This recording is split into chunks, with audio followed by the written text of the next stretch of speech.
السلام علیکم ورحمۃ اللہ وبرکاتہ۔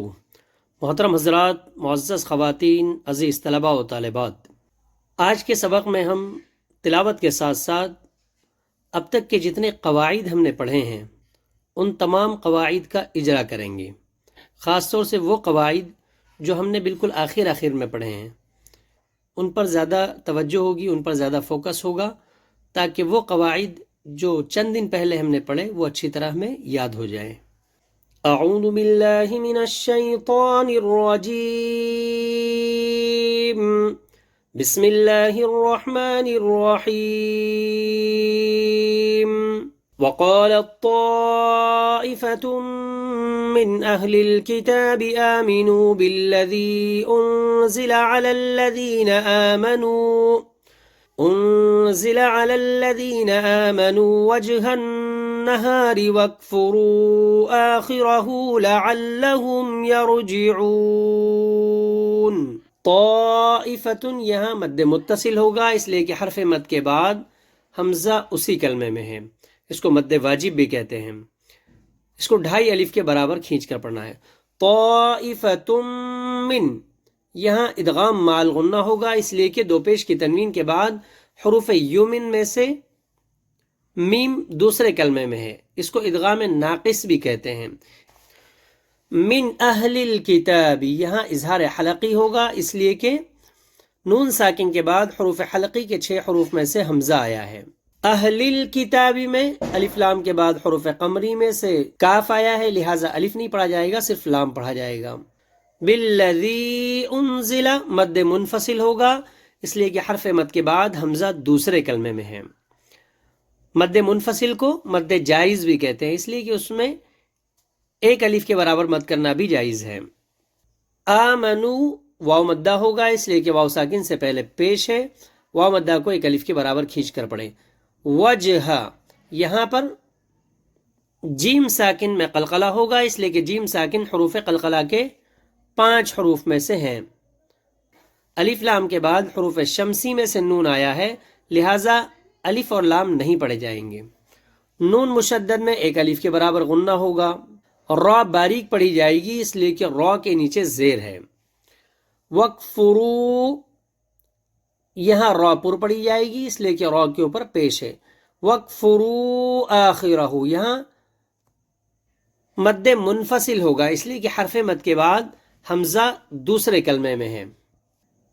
لعلہم یرجعون، یہاں میم ساکن کا قاعدہ ہے، میم ساکن کے بعد با اور میم کے علاوہ باقی حروف میں سے یا آیا ہے، لہٰذا یہاں پر اظہار شفوی ہوگا، میم کی آواز کو صاف ظاہر کر کے پڑھیں گے۔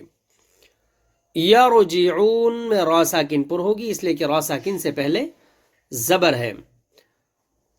وَلَا تُؤْمِنُوا إِلَّا لِمَن تَبِعَ دِينَكُمْ قُلْ إِنَّ الْهُدَى هُدَى اللَّهِ أَن يُؤْتَى أَحَدٌ مِثْلَ ما أُوتِيتُمْ أَوْ يُحَاجُّوكُمْ عِندَ رَبِّكُمْ قُلْ إِنَّ الْفَضْلَ بِيَدِ اللَّهِ يُؤْتِيهِ مَن يَشَاءُ وَاللَّهُ وَاسِعٌ عَلِيمٌ۔ ولا میں الف مدہ ہوگا، اس لیے کہ الف سے پہلے زبر ہے، الف مدہ کو 1 الف کے برابر کھینچ کر پڑھنا ہے۔ تؤمنو، یہاں حمزہ ساکنہ کو جھٹکے کے ساتھ پڑھیں گے، حمزہ کے اوپر جہاں بھی جزم آ جائے وہ جھٹکے کے ساتھ پڑھا جائے گا۔ تؤمنو الا، یہاں مد منفصل ہوگا، اس لیے کہ حرف مد کے بعد حمزہ دوسرے کلمے میں ہے۔ لمن تبع، نون ساکن میں اخفاء حقیقی ہوگا، اس لیے کہ نون ساکن کے بعد حروف اخفاء کے 15 حروف تا، ثا، جیم، دال، ذال، زا، سین، شین، صاد، ضاد، طا، ظا، فا، قاف، کاف میں سے تا آیا ہے۔ ان، نون مشدد میں 1 الف کے برابر غنہ ہوگا۔ ان الہدا، الف لام کے بعد حروف قمری میں سے ہا آیا ہے، لہٰذا الف نہیں پڑھا جائے گا، صرف لام پڑھا جائے گا۔ حروف قمری 14 ہے، جیسا کہ ہم نے اس سے پہلے پڑھا تھا۔ با جیم ہا خا، عین غین فا قاف کاف، میم واو ہا حمزہ یا۔ یہ 14 حروف کو اچھی طرح یاد کر لیں، اس کو یاد رکھنا ہے ہمیں۔ ہدی اللہ، یہاں لفظ اللہ کا لام پر ہوگا اس لیے کہ لفظ اللہ کے لام سے پہلے زبر ہے۔ ان یؤتا، ادغام مع الغنہ ہوگا اس لیے کہ نون ساکن کے بعد یا واو میم نون یومن میں سے یا دوسرے کلمے میں ہے۔ اس کو ادغام ناقص بھی کہتے ہیں۔ ادغام ناقص اس لیے کہتے ہیں کہ نون کی آواز پوری طور پر یا میں نہیں مل جائے گی، ادغام تو ہوگا لیکن مکمل ادغام نہیں ہوگا، نون کی صفت غنہ باقی رہے گی۔ تو مکمل ادغام نہ ہونے کی وجہ سے اسے ادغام ناقص کہتے ہیں، ادغام تام نہیں کہتے۔ ادغام بلا غنہ جہاں ہوتا ہے، نون ساکن یا تنوین کے بعد لام یا را میں سے کوئی حرف آئے تو ادغام بلا غنہ ہوتا ہے، تو اس ادغام کو ادغام تام کہتے ہیں، اس لیے کہ وہاں نون کی کوئی صفت باقی نہیں رہتی، صفت غنہ وغیرہ کوئی صفت باقی نہیں رہتی۔ یؤتا احدم، یہاں مد منفصل ہوگا اس لیے کہ حرف مد کے بعد حمزہ دوسرے کلمے میں۔ احدم مثل ما، یہاں بھی ادغام ناقص ہوگا، ادغام مع الغنہ جسے کہتے ہیں۔ او یحاجوکم، یہاں مد لازم کلمی مثقل ہوگا اس لیے کہ یہاں حرف مد کے بعد تشدید ہے، حرف مد الف مدہ ہے، اس کے بعد تشدید ہے لہٰذا مثقل ہو گیا، اور کلمہ قرآن میں سے ہے اس لیے کلمی کہیں گے۔ مد لازم کلمی مثقل ہوگا یہ۔ اس کو 3 سے 5 الف تک کھینچ کر پڑھنا ہے ہمیں، طول اس میں کرنا ہے، توسط اور قصر نہیں کریں گے اس میں۔ میم ساکن کے بعد با اور میم کے علاوہ باقی حروف میں سے عین آیا ہے لہٰذا یہاں پر اظہار شفوی ہوگا۔ عند ربکم، نون ساکن میں اخفاء حقیقی ہوگا اس لیے کہ نون ساکن کے بعد حروف اخفاء کے 15 حروف میں سے دال آیا ہے، اور را پر پڑی جائے گی اس لیے کہ را کے اوپر زبر ہے۔ ان، نون مشدد میں ایک الف کے برابر غنہ ہوگا۔ بید اللہ، یہاں لفظ اللہ کا لام باریک پڑا جائے گا اس لیے کہ لفظ اللہ کے لام سے پہلے زیر ہے۔ یؤتیہ، یا مدہ ہوگا اس لیے کہ یا ساکن سے پہلے زیر ہے، یا مدہ کو ایک الف کے برابر کھینچ کر پڑھے۔ من یشاء، یہاں پر ادغام مع الغنہ ہوگا جسے ادغام ناقص بھی کہا جاتا ہے۔ یشاء میں یہاں پر مد متصل ہوگا اس لیے کہ حرف مد کے بعد حمزہ اسی کلمے میں ہے۔ واللہ، لفظ اللہ کے لام کو پر پڑھیں گے۔ واسع علیم، اظہار حلقی ہوگا اس لیے کہ 2 پیش کی تنوین کے بعد حروف حلقی کے 6 حروف میں سے عین آیا ہے۔ حروف حلقی 6 ہیں، حمزہ ہا، عین ہا اور غین خا۔ ان کو حلقی اس لیے کہتے ہیں کہ یہ حلق سے ادا ہوتے ہیں۔ یختص برحمتہ من یشاء واللہ ذو الفضل العظیم۔ ومن أهل الكتاب من إن تأمنه بقنطار يؤده إليك ومنهم من إن تأمنه بدينار لا يؤده إليك إلا ما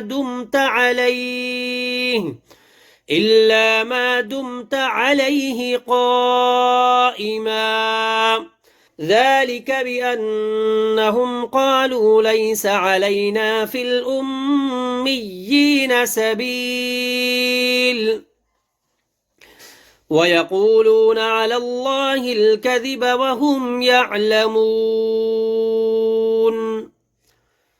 بلى من أوفى بعهده واتقى فإن الله يحب المتقين إن الذين يشترون بعهد الله وأيمانهم ثمنا قليلا أولئك لا خلاق لهم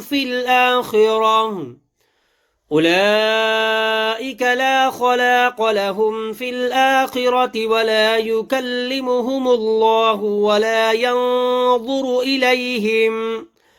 ولا ينظر إليهم يوم القيامة ولا يزكيهم ولهم عذاب أليم وإن منهم لفريقا يلوون ألسنتهم بالكتاب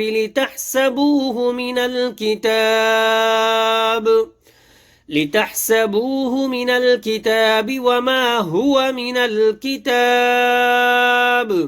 ويقولون هو من عند الله وما هو من عند الله ويقولون على الله الكذب وهم يعلمون ما كان لبشر أن يؤتيه الله الكتاب والحكم والنبوة ثم يقول للناس كونوا عبادا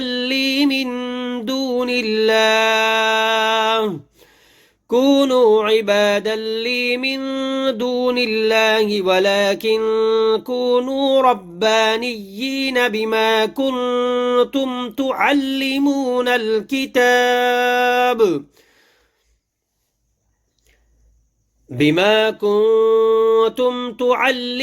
الكتاب وبما كنتم تدرسون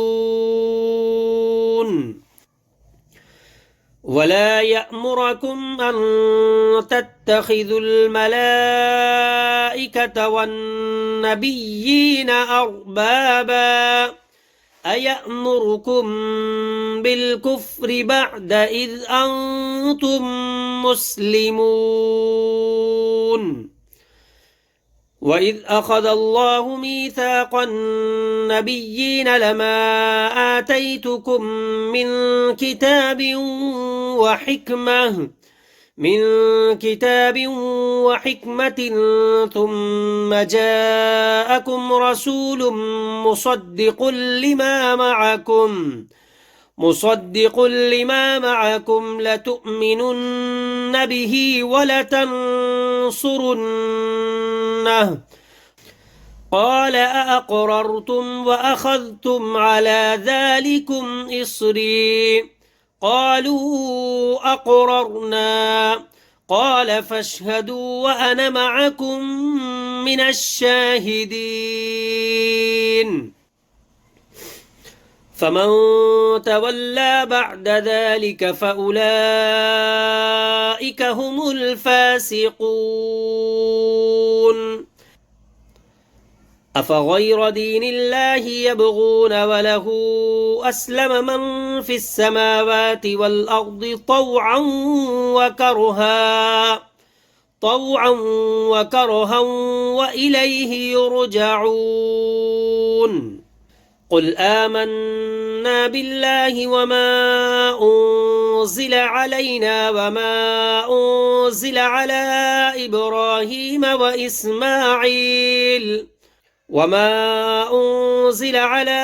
إبراهيم وإسماعيل وإسحاق ويعقوب والأسباط وما أوتي موسى وعيسى والنبيون من ربهم لا نفرق بين أحد منهم ونحن له مسلمون ومن يبتغ غير الإسلام دينا فلن يقبل منه وهو في الآخرة من الخاسرين كيف يهدي الله قوما كفروا بعد إيمانهم وشهدوا أن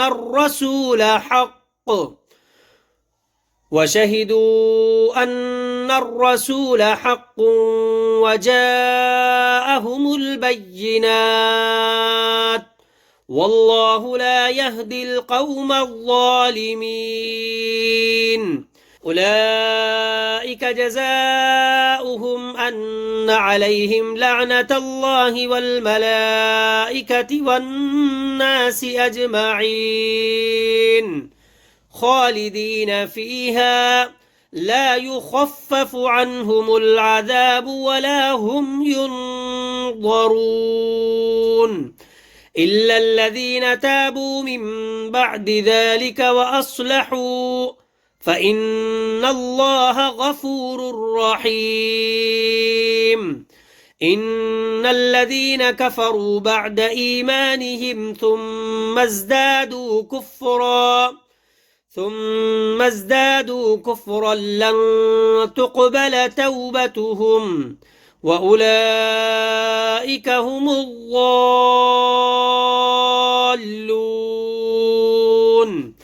إن الذين كفروا وماتوا وهم كفار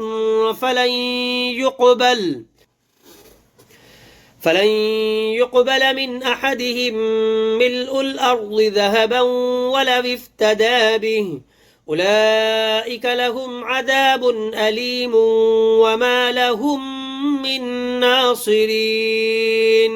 मोहतरम हज़रात, अब तक की तिलावत में हमने पहला, दूसरा और तीसरा पारा मुकम्मल किया। इसी के साथ साथ 30वां पारा भी मुकम्मल किया। जुमला 4 पारे मुकम्मल हुए तिलावत के। अब 2 दिन बाकी हैं। इंशाअल्लाह ये 2 दिन में हम सूरह यासीन, सूरह रहमान, सूरह वाक़िआ और सूरह मुल्क की तिलावत करेंगे। आमतौर पे इन सूरतों की तिलावत का मामूल होता है लोगों का। अहादीस में इसकी फ़जीलत भी वारिद हुई है, जिसकी वजह से लोग आम तौर पर इन सूरतों की तिलावत रोज़ाना करते हैं। लिहाजा इन सूरतों को हम पढ़ेंगे ताकि हमारी इन सूरतों में जो गलतियाँ आ रही हैं वो दुरुस्त हो जाएं। आज के सबक में हम सूरह मुल्क को शामिल करते हैं। इंशाअल्लाह आइंदा कल सूरह यासीन की तिलावत होगी और परसों सूरह रहमान और सूरह वाक़िआ की तिलावत होगी। ये सूरह मुल्क है जिसमें 30 आयात हैं और 2 रुकू हैं। बिस्मिल्लाहिर्रहमानिर्रहीम। तबारकल्लज़ी बियदिहिल मुल्क व हुवा अला कुल्लि शैइन क़दीर। अल्लज़ी ख़लक़ल मौत वल हयात लियब्लुवकुम अय्युकुम अहसनु अमला वहुवल अज़ीज़ुल गफ़ूर। अल्लज़ी ख़लक़ सबअ समावातिन तिबाक़ा मा तरा फ़ी ख़ल्क़िर रहमानि मिन तफ़ावुत फ़र्जि'िल बसर हल तरा मिन फ़ुतूर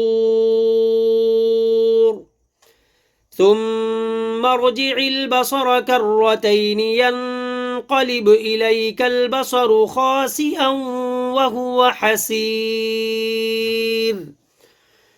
ولقد زينا السماء الدنيا بمصابيح وجعلناها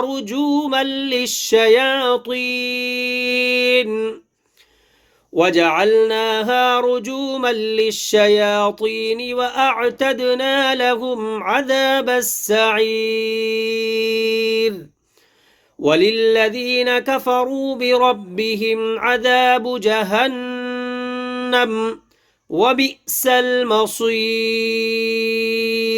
إذا ألقوا فيها سمعوا لها شهيقا وهي تفور تكاد تميز من الغيظ كلما ألقي فيها فوج سألهم خزنتها ألم يأتكم نذير قالوا بلى قد جاءنا نذير فكذبنا وقلنا ما نزل الله من شيء إن أنتم إلا في ضلال كبير وقالوا لو كنا نسمع أو نعقل ما كنا في أصحاب السعير فاعترفوا بذنبهم فسحقا لأصحاب السعير إن الذين يخشون ربهم بالغيب لهم مغفرة وأجر كبير وأسروا قولكم أو اجهروا به إنه عليم بذات الصدور ألا يعلم من خلق وهو اللطيف الخبير هو الذي جعل لكم الأرض ذلولا فامشوا في مناكبها وكلوا من رزقه وإليه النشور أأمنتم من في السماء أن يخسف بكم الأرض فإذا هي تمور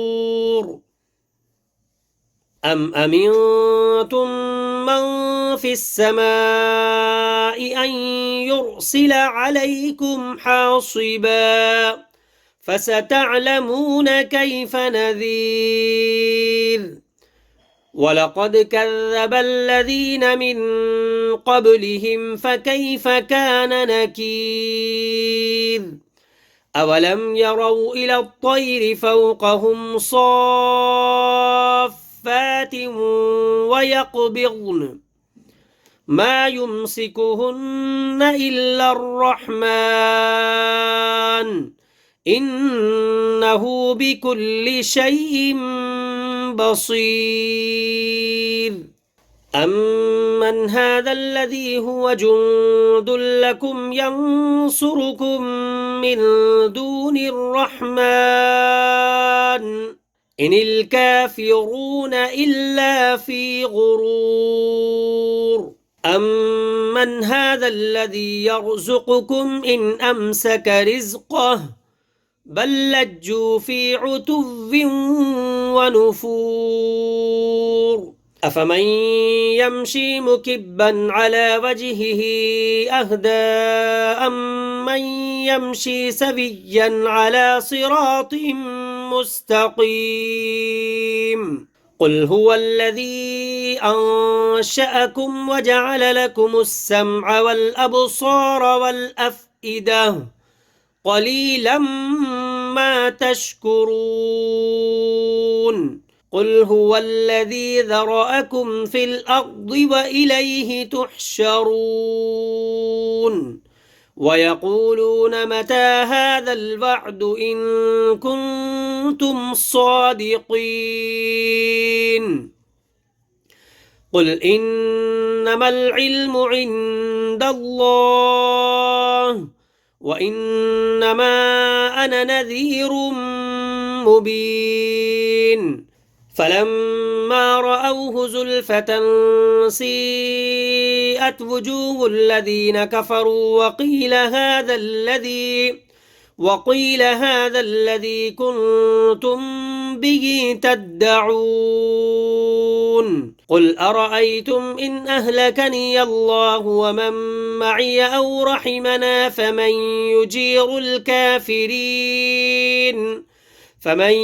يجير الكافرين من عذاب أليم قل هو الرحمن آمنا به وعليه توكلنا فستعلمون من هو في ضلال مبين قل أرأيتم إن أصبح ماؤكم غورا فمن يأتيكم بماء معين صدق الله العظيम। आज का सबक यही मुकम्मल होता है। इंशाअल्लाह आइंदा कल नए सबक के साथ दोबारा मुलाकात होगी। अस्सलामु अलैकुम रहमतुल्लाहि व बरकातुहू।